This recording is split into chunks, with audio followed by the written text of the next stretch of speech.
If you're a coach, consultant, expert, or you sell a course, then this video is for you. What I will do in this video is going to be very simple. I will be showing you how I will take a coaching business that is making 12K per month to 50K per month in the shortest time frame possible, and of course in the most profitable way. So the way I came up with this video is that I just finished a call with a potential client, a prospect, that runs a coaching business making roughly $12,000 per month.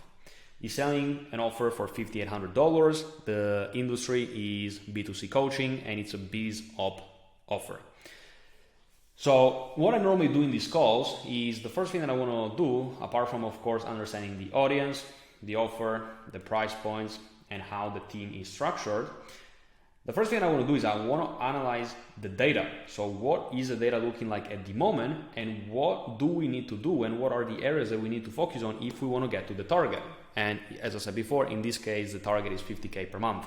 So the first thing that we need to understand is, okay, what are the variables that we can control in order to hit the target? And these variables are traffic, leads, booking rate, which the booking rate is basically just the number of calls that you book out of the leads that you generate. So let's say, for example, that this month you generated 500 leads and you got 50 calls. That means that your booking rate is 10%. Then you have the number of calls, then you have the short rate on those calls, and then you have the closing rate. Calls can be 1 call close, 2 call close, doesn't really matter as long as you understand the principle. So in this case, the person that I was on a call with was making 12K per month, was spending roughly $1,500 per month on ads, and the traffic source was Instagram follower ads. When it comes to the traffic source, again, you need to understand what are the options that we have.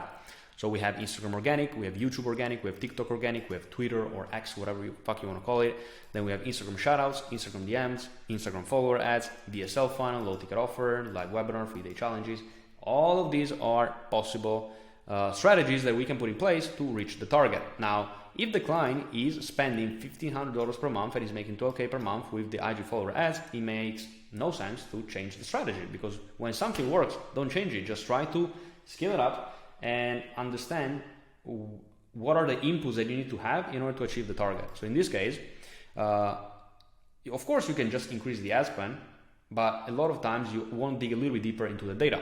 So that's why what I want to do now with you is I want to share the data that I gathered during the call. You can see here that there are quite a lot of variables, and I will break them down one by one to really make you understand what is the thought process that I go through. So the first thing that I ask the client is, okay, what is your monthly ad spend?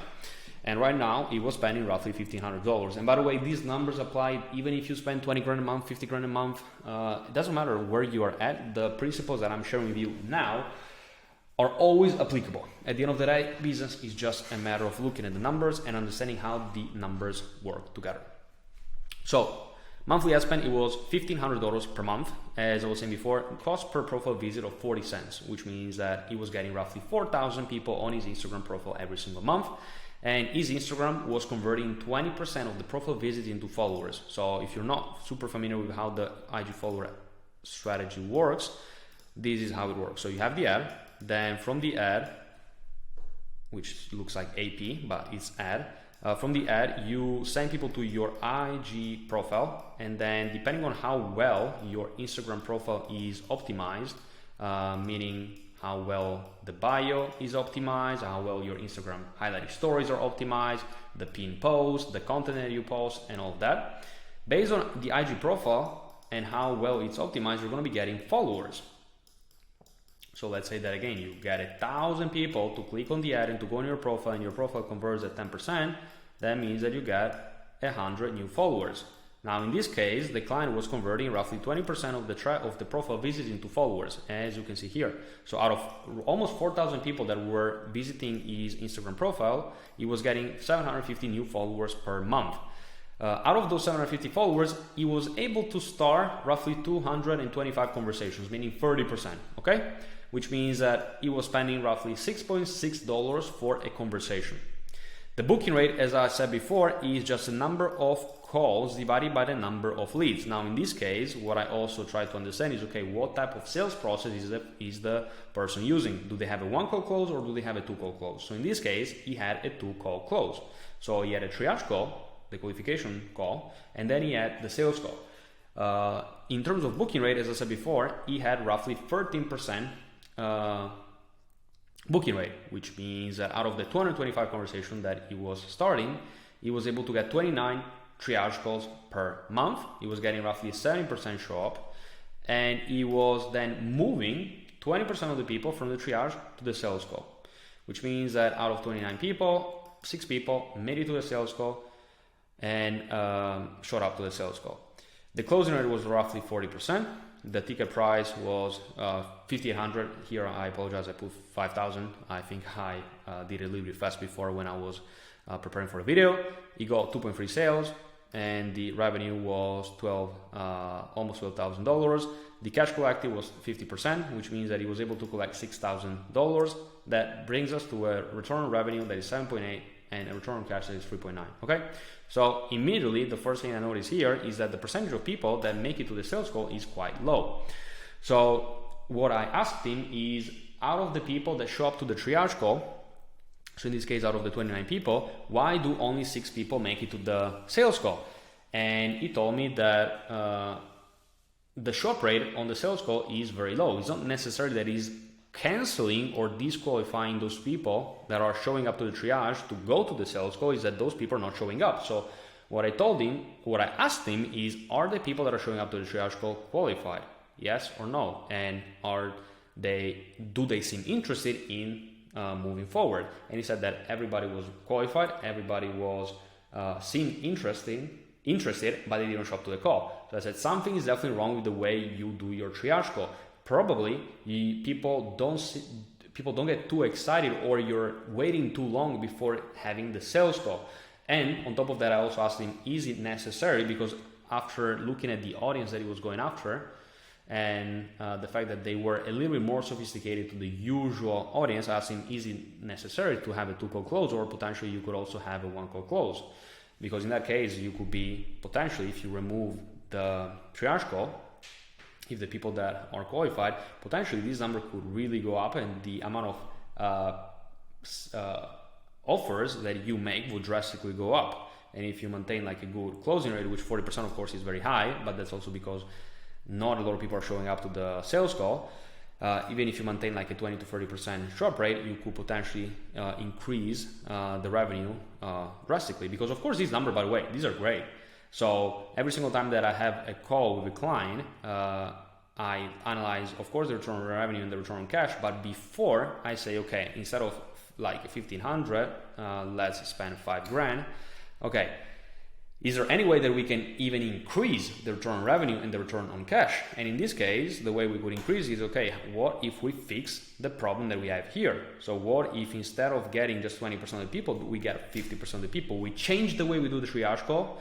We get more people to show up to the sales call, and automatically we're able to make more offers. By making more offers, let's say that the closing rate that goes even from 40% to 30%, we automatically go to a return on cash that is now 7 and a return on revenue that is 14. So you can see that just by changing those two variables, the difference is drastic. So a lot of times it just comes down to playing around with the numbers and understanding, okay, what are the levers that I can pull inside of my business to really make an impact. So let's say, as I was saying before, let's say that in this case, the triage, even let's say that it doubles.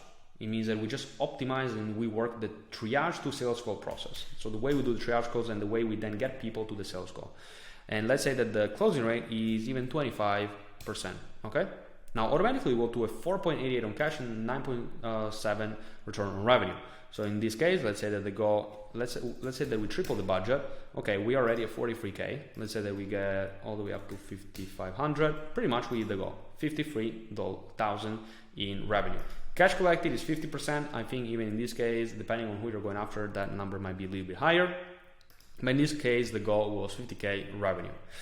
And on top of that, this is, again, whenever you want to set some targets, you always need to add short-term and long-term targets. So in this case, the client wanted to hit 50K per month in the fastest way possible, okay? And to do that, if you already have ads that are getting good results, the best thing that you can do is you just fix the bottlenecks that you have and then scale up the ad spend. But then at the same time, what you should also be doing, considering that you have time in the day, is you should be thinking, okay, what are the assets that I need to build to further increase that number. So in this case, again, when it comes to the traffic source, the client was just doing Instagram follower ads. And when it comes to any coaching business, I would always suggest to still have a YouTube channel that you can leverage for the sales process and also to get traffic. You could be creating also like a VSL. There are many different assets that you can build that are going to be more beneficial in the long term. So you can see in this case that that's basically the way I would approach this case, and that's what I would do to scale the business to 50K per month. And as I said before, when it comes to like any coaching business, consulting business, or course business, there are only 6 areas that you really need to look at. Okay, number 1 is, do I have a way to get traffic, qualified traffic, consistently and in a way that is predictable and scalable? Do I have that? No. Okay, then what are the different options that I have? If I'm doing just organic and if I realize that that's not enough, okay, I need to do some paid ads. When it comes to paid ads, what is the best strategy that I can use? Is it Instagram DM ads? Is it Instagram follower ads? Is it a VSL funnel? Is it a low ticket offer with ads? Is it a live webinar? Is it a 3-day challenge? Doesn't matter. Again, it depends on the case.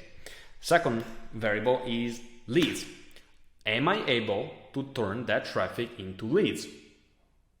Third metric is, am I able to get calls? And if I am able to generate leads, but I'm not able to generate calls, it means that something is not working. Whether that is my appointment setting process or whether that is the content that I'm posting or the way I am reaching out or handling these leads. Then we have the short rate.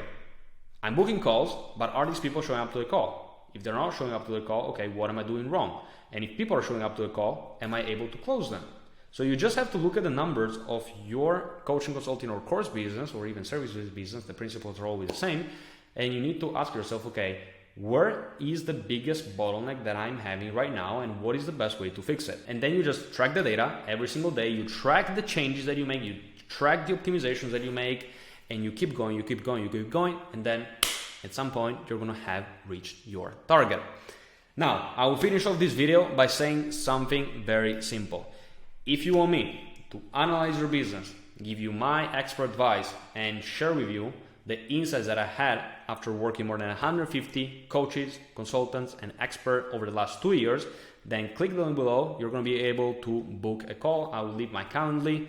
And in the call, we're going to be looking at your business. We're going to be gathering all this data. We're going to make a projection, and then we're going to make a plan on how you can reach your target in the fastest, most profitable, and most efficient and stress-free way.